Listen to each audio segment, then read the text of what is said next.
సరే అందరూ ఏకపక్షంగా ఒకే రకంగా మాట్లాడతారు. ఒకే ఇంట్లో ఉన్న వ్యక్తులకే భిన్నాభిప్రాయాలు ఉంటాయి.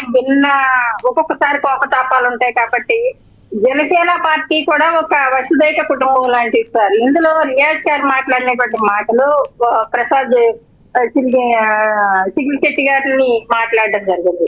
అంటే వారి తల్లి గారిని మాట్లాడడం జరిగింది. అవి మీరు ఆ వీడియో ప్లే చేయకుండా మంచి పని చేశారు. అంటే రీపేస్ సరే కానీ వినడానికి చాలా అసహ్యకరంగా ఉండాలి. అంటే ఇక్కడ ఒక విషయం ఏంటంటే ప్రత్యర్థుల పోరు అంటే ఇంటి గెలిచి రచ్చ గెలవాలంటారు. మా అధినేత పవన్ కళ్యాణ్ గారు దేశంలో ఉన్నటువంటి మహోన్నతమైనటువంటి నాయకులందరూ మనసులో గెలవగలుగుతున్నారు. కానీ ఇలా ఆధిపత్య పోరులో చూస్తే గనక జనసేన పార్టీ వైపు చేస్తున్నటువంటి రచ్చను చూస్తే గనక అంటే ఎప్పుడు కూడా రియాజ్ గారు మాట్లాడినటువంటి భాష ఎవరంటే చూసుకోండి, జనసేన నాయకుల్లో మాకు మాట్లాడరు ఎవరు కూడా.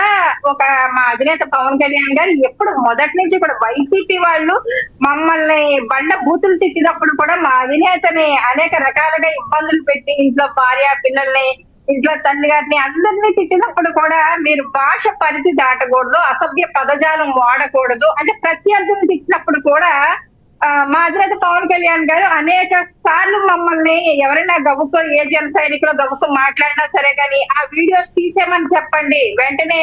అంటే గబుక్కును మాట్లాడినా సరే అలాంటి భాష మన సంస్కృతి కాదు, మన సంప్రదాయం కాదు. నా ఇంట్లో నా తల్లిని ఎలా తిడితే వేరే ఇంట్లో మహిళల్ని అన్నా సరే కానీ అదే విధంగా ఆయన ఎప్పుడో క్యాడర్ కి క్రమశిక్షణ నేర్పారండి. కానీ రియాజ్ గారి పరిధి దాటి ఎందుకు మాట్లాడారు, లేకపోతే ఆయనతో ఎవరైనా మాట్లాడించారా అన్నది అది సెకండరీ మాకు తెలియదు. కాకపోతే అక్కడ దామచర్ల జనార్దన్ రెడ్డి గారికి అలాగే బాలినేని శ్రీనివాస్ రెడ్డి గారికి జరుగుతున్నటువంటి వైర్యం క్లియర్ గా చూస్తున్నారు. ఇప్పుడు రియాజ్ గారికి అక్కడ బాధ్యతలు అప్పగించి మా జనసేన పార్టీ అధినేత పార్టీ ఆవిర్భావం నుంచి కూడా ఆయనకి రియాజ్ గారికి బాధ్యతలు అప్పచెప్పడం జరిగింది. అంటే రోజు రోజుకి పార్టీ డెవలప్ అవ్వాలి కానీ డెవలప్ అవ్వకుండా ఇంకా అదే ఒకటి చెప్పండి, మీ పార్టీ అంతర్గత విషయం అయినా మిమ్మల్ని అడగక తప్పడం లేదు. ఎందుకంటే ఆయన బయటకు వచ్చి మాట్లాడారు కాబట్టి.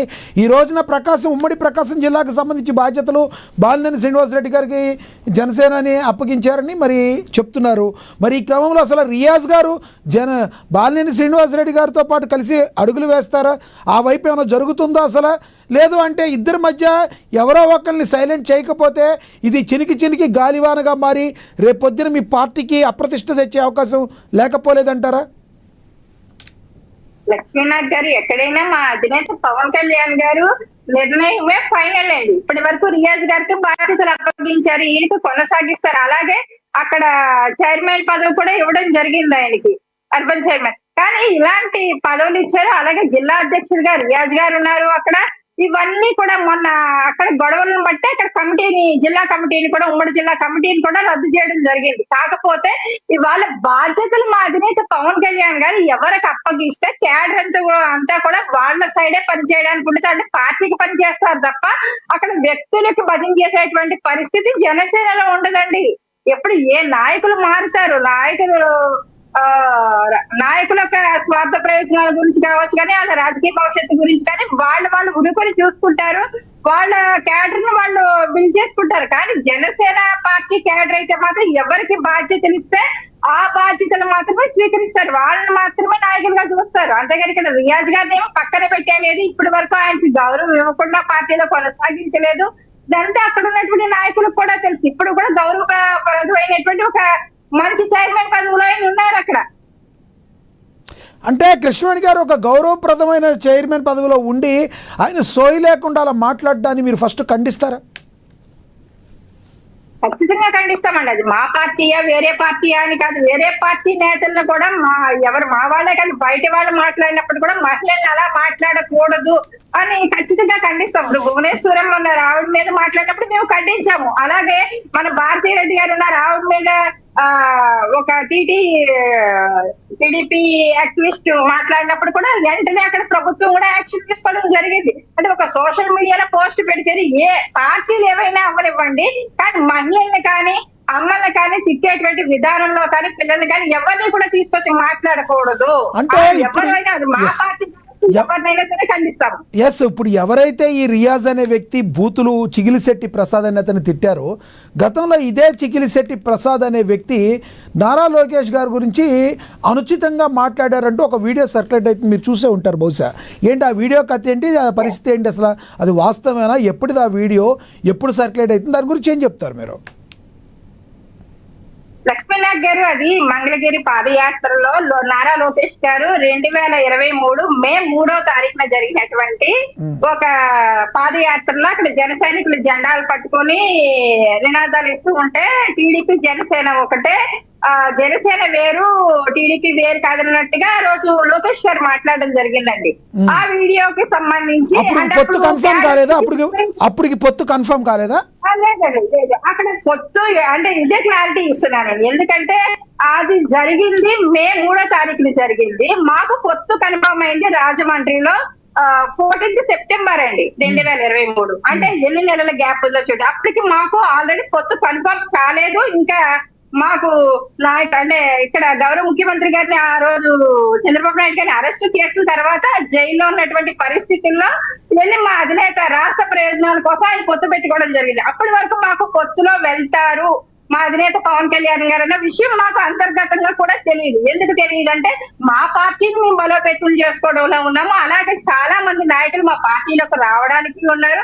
అటు టీడీపీ వాళ్ళు కూడా వాళ్ళ పాదయాత్రలు అవి చేసుకుంటూ ఉన్నారు. అప్పుడు వాళ్ళ మీద మేము ట్రోలింగ్ చేసినటువంటి విషయం ఉంది. మమ్మల్ని వాళ్ళు ఖండించారు, మేము వాళ్ళని ఖండించాము. అంటే అప్పటికి మాకు ఎలియన్స్ ఏర్పడలేదు. ప్రసాద్ గారు మాట్లాడినటువంటి వీడియో బయట చూడండి, అది 5 minutes మాట్లాడారు. మాట్లాడినప్పుడు ఇటు ముందు వీడియోని వెనక వీడియోని కట్ చేసి వాళ్ళకి కావాల్సినటువంటి కంటెంట్ ని మాత్రమే 1 minute కట్ చేసి దాన్ని చూపించడం ఎంతవరకు ఎవరు కట్ చేసింది, ఎవరు అలా చేసి ప్రొజెక్ట్ చేస్తున్నటువంటి ఇప్పుడు కాదండి, ఇప్పుడు ట్రోల్ చేస్తున్నారు. ఆయనకి ఇచ్చినటువంటి పదవిని కూడా ఆపడానికి కారణం ఆ వీడియోకి సంబంధించినటువంటి క్లిప్ పంపించి దీని మీద ఒక క్లారిటీ. మీ కూటమిలో నేతలే ఆపుతున్నారా? మీ జనసేన పార్టీలో వాళ్ళు ఆపుతున్నారా? ఎవరన్నా టీడీపీ పార్టీలో ఆపుతున్నారా? అది ఎవరు ఆపుతున్నారు అన్నది మాకు తెలియదండి. అలాగే మాట్లాడిన వాళ్ళు ప్రతి ఒక్కరు కూడా పార్టీల పదవులలో ఇవాళ ప్రభుత్వ పదవుల్లో చాలా మంది ఉన్నారు. మీరు ఇంక్లూడింగ్ వాళ్ళ పేర్లు ప్రస్తావించడం నాకు ఇష్టం లేదు. మా అధినేతను మాట్లాడిన వాళ్ళు కానీ మమ్మల్ని మాట్లాడిన వాళ్ళు కానీ చాలా మంది అలాంటి వ్యక్తులు ఇవాళ కేంద్ర స్థాయిలో పదవుల్లో కూడా ఉన్నారు. మా అధినేత పవన్ కళ్యాణ్ గారి కుటుంబ సభ్యుల్ని, మెగాస్టార్ చిరంజీవి గారిని విమర్శించిన వాళ్ళని, వీళ్ళందరూ కూడా చాలా మంది పదవుల్లో ఉన్నారు. అది ఎప్పుడు పొత్తుకు ముందు జరిగినటువంటి ప్రక్రియ. కానీ పొత్తు తర్వాత ఎక్కడ ఎలాంటి విమర్శలు రాలేదే.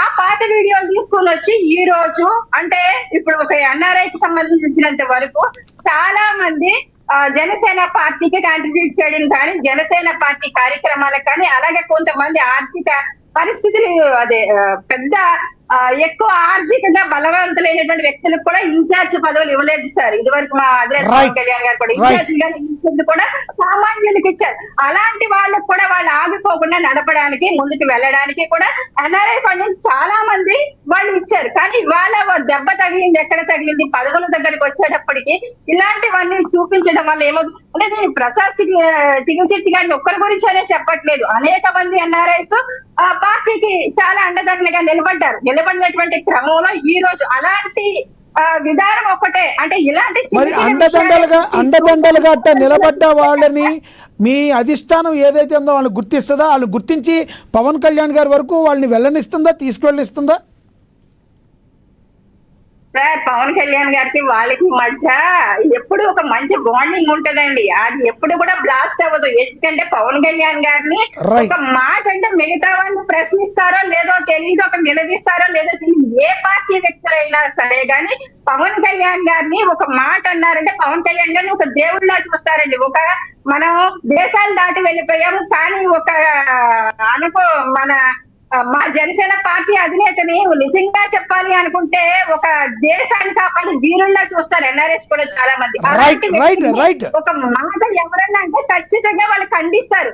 మిగతా వాళ్ళు పదవుల్లో ఉన్న వాళ్ళు కూడా ఎవరు రియాక్ట్ అవ్వకపోవచ్చు కానీ మీరు చూడొచ్చు వాళ్ళు కూడా వెంటనే రియాక్ట్ అయ్యి వెంటనే మిగతా వాళ్ళకి కూడా కౌంటర్లు ఇచ్చేటువంటి పరిస్థితి ఉంటుంది. అంటే భూతత్వంలో చూడాలి ప్రతి విషయాన్ని అనుకుంటే గనక ఖచ్చితంగా మేము చూడగలము. చాలా మంది అలా అనుకుంటే గనక మా అధినేత పవన్ కళ్యాణ్ గారి మాటే మాకు ఫైనల్ శిలాశాసనం. కానీ ఏంటంటే అలాంటి భూతత్వంలో చూసి ఇలాంటి పదవులు వచ్చేటప్పుడు అడ్డుకునేటువంటి వ్యక్తులు కూడా చెప్తున్నాం, అలా అడ్డుకోవాలి, అలాగే తొలగించాలి అంటే కనుక మీరు ఇంతకీ అన్ని చెప్పారు కానీ బాగా చెప్పారు కానీ ఇలా ఇంతకీ అడ్డుకునేది ఎవరో మీ కూటమిలోనేనా, అది కూడా వైసీపీ వాళ్ళు ఎవరిని అడ్డుకుంటున్నారంటారా చెప్పట్లేదు. ఎవరికి వైసీపీ అడ్డుకుంటుందా, లేకపోతే వైసీపీకి కొమ్ము కాస్తూ ఈ పార్టీలో ముసిగేసుకుని ముసిగి నేతలు అడ్డుకుంటున్నారా అన్నది అది సెకండరీ. కానీ ఏంటంటే ఇక్కడ జరుగుతున్నది కూటమి మధ్య చిచ్చు పెట్టడానికి విపరీతమైనటువంటి ప్రయత్నం జరుగుతుంది. వీళ్ళు ఎంత ప్రయత్నాలు చేసి విచ్ఛిన్నం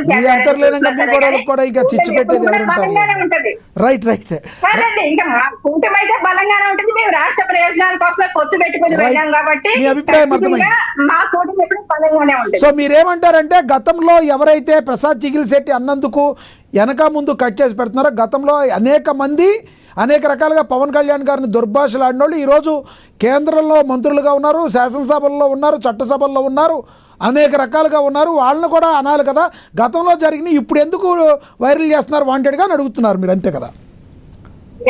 ఎస్, నేను మళ్ళీ మాట్లాడతా మీతో. ఎస్ మళ్ళీ మాట్లాడతాం మీతో. మనతోటి రాజకీయ విశ్లేషకులు ఉన్నారు, కోటిపల్లి అయ్యప్ప. ఆయన మాట్లాడాక మనం మోహన్ రెడ్డి గారి దగ్గరికి వెళ్దాం. అయ్యప్ప గారు నమస్తే అండి. అయ్యప్ప గారు ఏదైతే అయ్యప్ప గారు నా వాయిస్ వినబడుతుందా మీకు? ఎస్ అయ్యప్ప గారు ఏదైతే నా వాయిస్ నాకే వినబడుతుంది మీ దగ్గర? టీవీ ఏదైనా ఉందా మీ దగ్గర? అది మ్యూట్ పెట్టండి, మీ దగ్గర ల్యాప్టాప్ కానీ ఏదైనా ఉంటే మ్యూట్ పెట్టండి ఒకసారి. నా వాయిస్ ఇప్పుడు మీకు క్లియర్గా ఉందా, వినబడుతుందా? రైట్. ఏదైతే ఇప్పుడు జనసేన రియాజ్ ఎవరైతే ఉన్నారో ఆయన కొన్ని బూతు మాటలు తిడుతూ చిగిలిశెట్టి ప్రసాద్ అని మరొక వ్యక్తి ఎవరైతే జనసేన నేత ఎన్ఆర్ఐ ఉన్నారో అతన్ని మాట్లాడటం జరిగింది. అయితే అతను ఈ జర్నలైజ్డ్ చేస్తూ కొన్ని వీడియోలు ఇప్పుడు నారా లోకేష్ని గతంలో 2023లో ఇప్పుడు చిగిలిశెట్టి ప్రసాద్ తిట్టారని ఇవన్నీ కూడా కొన్ని వైరల్ అవుతున్న పరిస్థితి. జరుగుతున్న పరిణామాలను ఎలా చూస్తారు? ప్రకాశం జిల్లాలో బాలినేని శ్రీనివాసరెడ్డి అనే వ్యక్తి జనసేన పార్టీకి ఉండటం ఎసెట్ అవుతుందా? జనసేన పార్టీ బాలినేని శ్రీనివాసరెడ్డిని కంటిన్యూ చేయగలుగుతుందా? ఆయన కోల్పోతే జనసేన పార్టీ పరిస్థితి ఎలా ఉంటుంది? ఏం చెప్తారు మీరు? కదండి,